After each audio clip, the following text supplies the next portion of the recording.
Bienvenue à tous dans ce nouveau numéro de votre émission Dress Code sur Model TV. Je suis Prudence Espoir et aujourd'hui je suis avec un jeune styliste. Il est talentueux et sait manier le tissu et le ciseau. Et sa création vestimentaire est sans limite.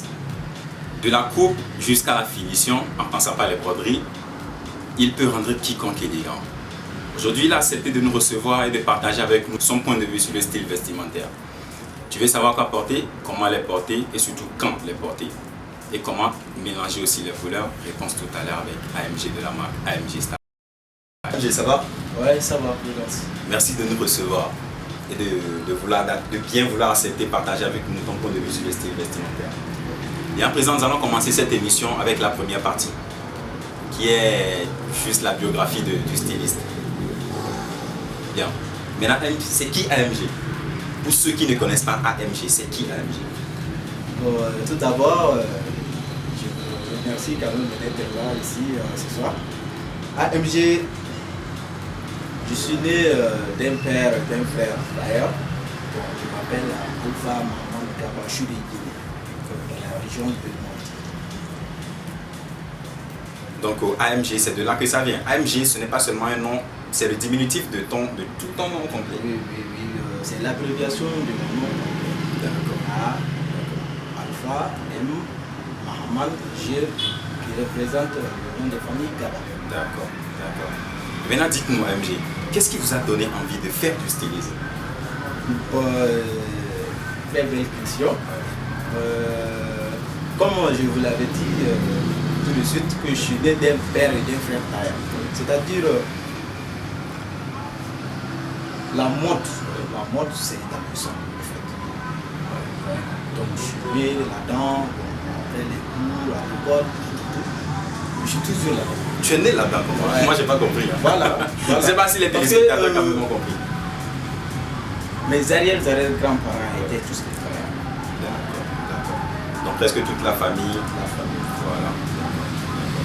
Là maintenant c'est clair. Et maintenant dites-nous AMG, est-ce que vous aviez, y a-t-il un modèle, y a-t-il quelqu'un qui vous a le plus inspiré? Qui est-ce que vous aviez? Vous aviez un modèle, n'est-ce pas? Ouais. C'est qui ce modèle? Je peux dire que c'est un oncle à moi. Il s'appelle Alfadi. Alfadi, Nigérien styliste. Alfadi, oui. C'est un modèle à moi depuis tout petit. Voilà, je voudrais quand même un jour, pourquoi pas, de penser. Voilà, c'est un de mes rêves vraiment. Pour les téléspectateurs qui ne connaissent peut-être pas Alfadi, je vous rappelle que Alfadi c'est un monument de la mode africaine. Il est aussi le fondateur de l'événement le FIMA qui se déroule au Maroc. Donc c'est un peu ça. Maintenant, AMG, dites-nous, c'était où et quand? Quand est-ce que vous aviez su que franchement vous êtes fait pour le stylisme? Vous êtes fait pour rendre les autres élégants? Depuis à quel moment vous aviez su, vous aviez reçu la vocation? Bon, pour cette question, je vais dire que j'ai eu cette vocation à l'université. Oui, à l'université, je suis toujours bien habillé. Les gens me disent waouh, mais quelle tenue, qui fait ça? Je dis que c'est moi-même. C'est en ce moment, j'ai dit ben, pourquoi pas me lancer dans ce monde, voilà, du stylisme. Et puis, tout est déclenché à l'université, je peux dire. Ce qui m'amène maintenant à la question suivante. Bien avant de devenir styliste, quel était votre domaine d'éducation? Votre diplôme même si possible. Parce que je sais que depuis vous êtes en train de parler de l'université et tout. Quel était votre diplôme? Bon, j'ai une maîtrise en droit des affaires. Comme il y a pas mal de jeunes qui sont là, j'ai étudié les droits. Pour moi, mon rêve c'est d'être un magistrat un jour. Ouais, donc c'est là où je suis vu ma mère qui était un peu contre. Voilà. Donc j'ai dit ok, dans ces cas, en 4e année, il y a eu le droit des affaires. J'ai dit dans ces cas, ouais, donc j'ai aussi lancé faire les affaires, la création d'entreprise. Et alors là, c'est un point essentiel pour moi. Voilà, en tant qu'un jeune styliste, capable de créer mon entreprise. Et puis voilà. Maintenant, MJ, dites-moi, comment s'est passée cette transition? Parce que laisser du jour au lendemain son diplôme de maîtrise pour continuer dans le stylisme, comment s'est passée cette transition? Est-ce que vous avez reçu des... Est-ce que des gens vous ont épaulé? Comment s'est passé l'entourage là? Là, je peux dire que ça a été très très difficile pour moi. Oui, parce que précisément mes soeurs, elle était contre. Parce que voilà, le papa était retiré, le grand frère, et puis moi je me lancer dans ce business là encore. Donc il faut de l'évolution dans la famille. Je me dis, bon, moi, l'essentiel c'est de faire un travail que tu aimes à cœur. Donc c'est dans là tu peux quand même avoir un peu du cœur. Absolument. Non, dis-moi aujourd'hui, comment est-ce que vous définissez le stylisme? Ou bien la mode en général? La mode en général en Afrique ou bien... Oui, en général, dans le monde entier. Bon, disons en Afrique. Ok, bon, quand même, à l'ère actuelle, la mode, je peux dire que c'est en train de grimper à grande échelle. Oui, parce que pas mal de gens qui aiment voir les tissus africains, en tant que jeune styliste, les manier comme on veut, voire même gagner la confiance des Européens, des Américains qui passent des commandes ici. Voilà, donc tout ça là, je peux dire que c'est quelque chose d'exceptionnel. En tout cas, moi-même, je kiffe. Je vous rappelle que c'est lui qui m'a habillé. D'accord? Sinon, franchement, il le fait très bien. Voilà, j'apprécie. Je confirme que franchement, il est bien. Il est bien. Maintenant, dites-nous, MG, aujourd'hui, je vous l'ai dit tout à l'heure, comment définissez-vous le stylisme? Et vous m'aviez donné des réponses. Maintenant, quelles sont les qualités requises pour devenir styliste? Ou bien, quelles sont les qualités qu'un styliste doit avoir? Premièrement, c'est d'avoir quand même l'amour de ses métiers humains. De deux, connaître les différentes couleurs. Ça, c'est important. Voilà. Donc, troisièmement, comment manier le ciseau. Voilà, et tout. D'accord, d'accord. Et dis-nous, comment se porte la mode ou encore le stylisme malien, selon toi, aujourd'hui? Le stylisme au Mali, bon, je peux dire que dans les 100%, oui. Au Mali, ici, nous sommes à 85%. 85%. Donc ça veut dire que ça va en fait. Ça va dans l'ensemble vie avec nos tenues traditionnelles, le Bogolan, tout, jusqu'à ce que voilà, les gens prennent les Bogolans ici à aller en Chine, les reproduits, les amènent tout ça là montre que voilà, que ça va. Que ça va. Ça va. MG, qu'est-ce que ce métier vous donne quoi? Sur tous les plans. Oh, que vous apporte ce métier? Waouh! Quelle question! Je danse! Allez, vas-y! Bon, ce métier m'a tout donné en fait. Oui.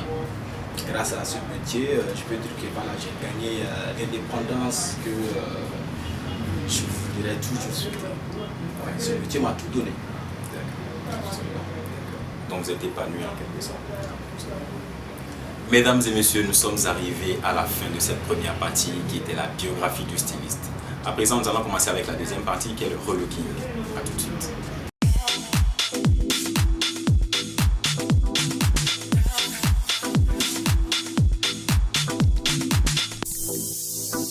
Votre propre marque, n'est-ce pas? Oui. Comment est née cette marque? Bon, cette marque est née, comme je l'ai assez bien dit, c'est le LUN. Je dis l'abréviation du mon nom, quand même peut-être ma marque. Donc tu as juste pris l'abréviation de ton nom et pour en faire ta marque. Ça c'est bien. Et dites-nous MG, comment se faire le choix des tenues, le choix des styles? Par exemple, si les clients viennent te voir par exemple, qu'ils ont un événement à célébrer, etc. Comment ça se passe? C'est eux-mêmes qui disent le style qu'ils veulent, ou bien vous le faites ensemble, vous dessinez et puis ils apprécient, ou bien c'est quelque chose qui se fait ensemble? Comment ça se passe? Bon, c'est quelque chose qui se fait ensemble. Moi, je les suggère toujours les tissus. Voilà, donc, de choisir l'association qui est là pour faire les choix. Maintenant, encore pour les modèles, je les choisirai. Souvent, on vient participer. Mais tous les deux, dans ce cas, c'est à vous d'apprécier. Voilà, c'est toujours comme ça. Maintenant, dites-moi par exemple, si par exemple un client vient te voir comme quoi MG, j'ai un événement à célébrer, d'accord? d'accord? Bien, je suis invité à tel événement. Quelle tenue vas-tu lui proposer? D'accord? Par exemple, je suis invité à une soirée, par exemple. Là, je viens te voir. Comme quoi, AMG, on m'a invité à telle soirée et je voudrais que tu m'habilles. Comment ça va se passer? Qu'est-ce que tu pourrais me proposer? Bon, si c'est une soirée galant, là, je vais les suggérer des bazins. Parce que ici, au Mali, le bazin désigne plusieurs choses. Oui, quand tu portes du bazin, Le bazin même, c'est la définition de l'élégance en quelque bien sorte. sûr, voilà. Maintenant, veux-tu nous proposer quelques tenues? Parce que je vois qu'il y a des tenues approchées un peu partout dans le jour. Ouais. D'accord? Donc, veux-tu nous proposer quelques tenues et où est-ce qu'on peut les porter aussi? Donc, D'accord? il n'y a aucun souci. Après ça, il y a le tissu. Où est-ce qu'on peut porter ce bazin par exemple? Bon, on peut porter ce genre de bazin dans les cérémonies des mariages. Oui, les mariages, par exemple. Les dîners gala, Oui. les baptêmes. Bon. Donc plusieurs choses en fait. D'accord. Voilà. Donc, Regarde ça. C'est encore du bazin? non, ça c'est du tissu fil à fil. Fil à fil. Voilà, c'est son nom. Oui. Voilà, donc c'est un modèle très simple et modeste. D'accord. Voilà, et puis c'est très léger. On va porter ça. Là, on peut porter ça également et faire le baptême, Voilà, etc. voilà, etc. Donc même, vu que le tissu est déjà léger, là on peut porter ça un peu partout. Un peu partout. N'importe quel moment. Oui. Ça, c'est un tissu mélangé avec le corolla. Oui. Ça aussi on peut le mettre par exemple pour aller dans une cérémonie par exemple. Bien. Est-ce que tes tenues on peut les porter ici par exemple pour aller au bureau, Oui, des tenues relaxantes, etc. Absolument. Quelles sont les tenues que tu peux me proposer? AMG a également des costumes. Oui. Voilà, il confectionne aussi des costumes prêts à porter. Donc là, on peut porter ça pour aller Puis c'est élégant. au bureau, tout quoi. C'est made in Mali. Beaucoup disent que beaucoup n'aiment pas beaucoup le quoi, le made in Africa. Parce qu'ils se disent quoi, voilà, il y a des films qui traînent partout, les finitions, etc. Mais regardez vous-même, regardez. C'est à croire que c'est fait par, c'est pas Louis Vuitton ou bien je ne sais pas qui. D'accord? Donc voilà, apprécier le made in Africa aussi, on sait faire de bonnes choses. C'est la preuve AMG par exemple. D'accord? Donc c'est ça. Vraiment c'est très chic, c'est très élégant. Après ça, Ça, on a la broderie faite à la main. la broderie faite à la main. Voilà. La fameuse broderie faite à la main. Voilà. Regardez, c'est fait à la main toutes ces broderies. La C'est fait finition, à la main. tout, c'est fait à la main. C'est fait à la main. Ouais. Beaucoup disent comme quoi, voilà, le made in Africa, la finition n'est pas ça. Mais regardez sur moi, c'est lui-même qui m'habille. Regardez sur moi. D'accord? Je suis la preuve que franchement, les gars, ils font du bon boulot. Ouais. Donc au AMG. Ouais. Maintenant, est-ce que quand tu confectionnes des tenues comme ça, est-ce que tu leur donnes un nom? Ouais, souvent je donne des noms, voilà. Ça dépend. Par exemple, tout de suite, moi j'ai vu ce mannequin-là avec ce que tu as mis sur le mannequin. Oui. C'est quoi le nom de cette collection, de cette Bon, tenue par exemple? Bon, cette tenue, il a un nom ordi, tout simplement. Ordi. Ordi, comme ce que tu portes. Comme ce que j'ai porté également. Voilà. Donc, ce sont des ordis quoi. Voilà, donc c'est ça. AMG ne cherche pas très loin, je regarde, voilà. Ce qui est à côté, ce doit être fait. Ah, d'accord. Ah, c'est bien. En parcourant par exemple les tenues que tu viens de nous montrer tout à l'heure, on a vu qu'AMG fait dans presque tout. MG touche presque toutes les matières, que ce soit du bourgogne, du tissu, du bazin, etc. MG touche à presque tout. Maintenant, dites-nous, c'est quoi votre domaine de couture? Est-ce que vous faites seulement pour hommes? Parce que vous nous aviez présenté que les tenues pour hommes. MG fait seulement que les tenues pour hommes, pour enfants ou bien pour femmes. C'est quoi votre domaine de couture? AMG touche presque toutes les domaines. En ce qui concerne les tenues pour femmes et enfants, là, malheureusement, je n'ai pas pu vous présenter ça parce que les clients qui sont passés quand même à prendre leurs habits. Ouais, leurs habits. Voilà. En même temps, AMG fait également les tenues pour eux. Ouais. Voilà. Donc maintenant, comme tous les mariages, les cérémonies de baptême, il y a pas mal de gens qui aiment porter des tenues, des uniformes en fait. Ouais. Voilà, donc je confectionne également ça en même temps, les tenues pour les demoiselles tonnerres, les garçons tonnerres, pour le mariage en fait. Voilà, donc AMG fait tout ça. Je confirme. Même pour la voir ce soir même, j'ai dû le supplier beaucoup parce qu'il me disait comme quoi il était à un mariage et tout. Maintenant, MG, dites-nous, où est-ce que vous puisez votre inspiration? pour avoir aussi une large imagination sur le plan vestimentaire. Et où est-ce que vous puisez votre inspiration? Ça vient d'où? Réfléchir, ça. Bon, l'inspiration, je peux dire, souvent ça arrive comme ça, en fait. Je peux dire comme ça, hein. Ouais, ça arrive en même temps. Quand, une fois que ça arrive, je prends quand même mon cahier de notes avec mon stylo et puis je dessine. Voilà. Et puis ça a été toujours comme ça. Donc ça passe toujours par le dessin en fait. Les dessins en fait. Maintenant, pour quelqu'un qui ne sait pas dessiner mais qui est styliste, est-ce que c'est possible qu'on peut dire, si tu ne sais pas dessiner, est-ce que tu peux devenir styliste? Ouais, bien sûr, il y a des stylistes quand même qui ne dessinent pas en même temps qu'ils ne coupent pas, mais on les appelle les stylistes. Ouais, il y a ça aussi. Hein. Il y a les démarcheurs, tout se dit styliste maintenant. Ouais. Maintenant, dites-nous, MG, vous travaillez en équipe ou bien vous êtes seul? Ah, MG travaille en équipe. Ah, ouais. Donc, quand on prend par exemple vos collections, d'accord, c'est toute une histoire. C'est toute une histoire. Il y a quelqu'un par exemple qui fait la coupe, il y en a qui font par exemple la broderie, Ouais. il y a d'autres qui s'occupent que de la finition par exemple. D'accord. Maintenant, quelles sont vos relations avec les artisans? Parce que tout à l'heure, j'ai remarqué qu'il y avait des bonnets. Voilà. Quelles sont vos relations avec les artisans? Ouais, bon, quand même, on ne peut pas être styliste sans travailler avec les artisans, c'est impossible. Bon, voilà, donc, vu les bonnets, ça c'est les artisans, c'est le travail des artisans. En même temps, il y a des modèles européens, américains, eux, ils veulent de tout. oui. De la tête jusqu'au pied. Jusqu'au pied, oui. Voilà, donc les chaussures, c'est pas les tailleurs quand même qui confectionnent, c'est Oui, absolument. Voilà, ça c'est le travail des artisans. Maintenant, dites-moi, comment se passe la commercialisation? Parce que c'est la partie la plus intéressante, la partie la plus importante aussi. On ne peut pas créer sans avoir voilà, cette ligne de commerce là. D'accord? Donc, comment se passe la commercialisation? Donc, la commercialisation se passe du bouche à l'oreille, hein, en même temps sur les réseaux sociaux, voilà. C'est toujours comme ça. Là, je ne peux pas rentrer Dans les détails. Hein. Ouais, c'est vrai. Il ne faut pas sous-estimer non plus la force des réseaux sociaux. Parce qu'aujourd'hui, beaucoup gagnent leur vie à travers ça. D'accord? Donc, qu'est-ce que vous avez à dire? Qu'est-ce que vous avez à dire à toutes ces personnes-là qui se disent, bon, voilà, qui préfèrent plutôt les prêt-à-porter, voilà, les habits qui viennent par exemple de l'Europe et tout. Parce qu'ils estiment que franchement, c'est un peu trop, le coût est trop. D'accord? Qu'est-ce que vous avez à dire à ces personnes-là? En ce qui concerne l'habillement, chacun a son. Ouais, il y a d'autres qui veulent porter Made in Africa, il y a d'autres qui veulent quand même porter, voilà, Ceux qui viennent d'ailleurs.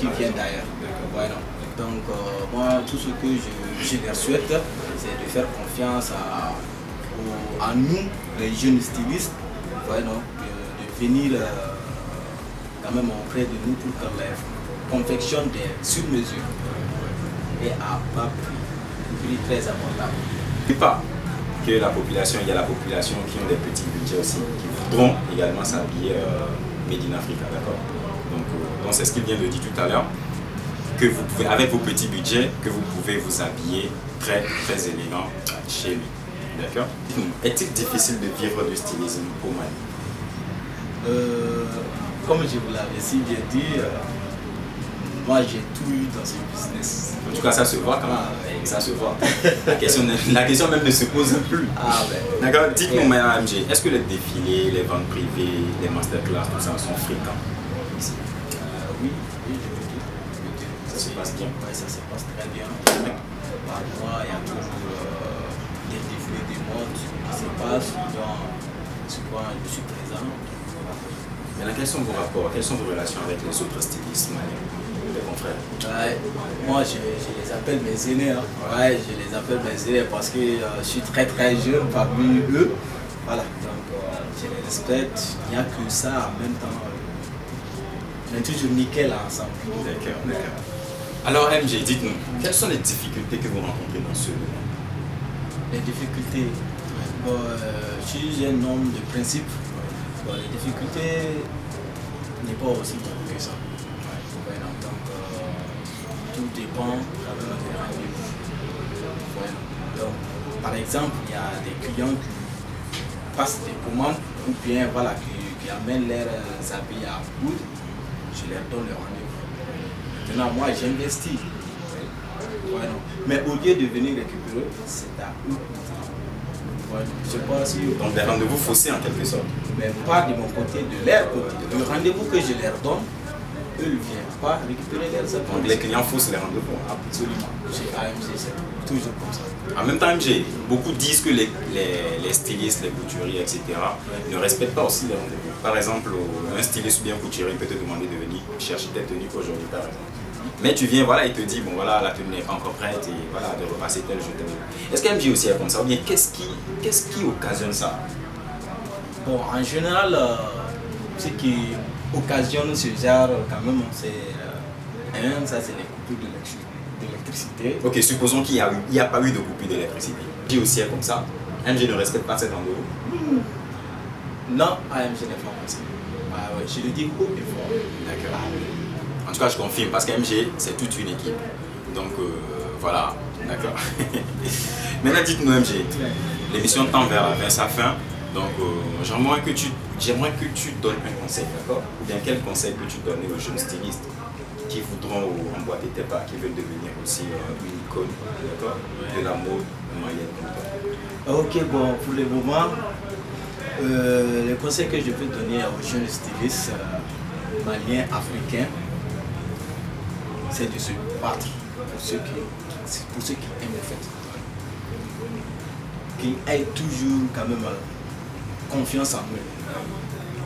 Même s'il faut faire de gros sacrifices. C'est ça. Parce que AMG, je rappelle que AMG a un diplôme de quoi? De maîtrise. Maîtrise en droit des affaires. En droit des affaires. Donc il a dû avorter avec ça, il a dû garer ses diplômes pour pouvoir emprunter la voie de quoi? Du stylisme. Donc c'est pour vous dire quoi? C'est pour vous dire qu'il faut faire de gros sacrifices si vous voulez vraiment de grands résultats. D'accord? Mais dites-moi, AMG, bon, il y a une question, la dernière question, et voilà, n'est pas des moindres non plus. Est-ce que AMG est marié ou pas?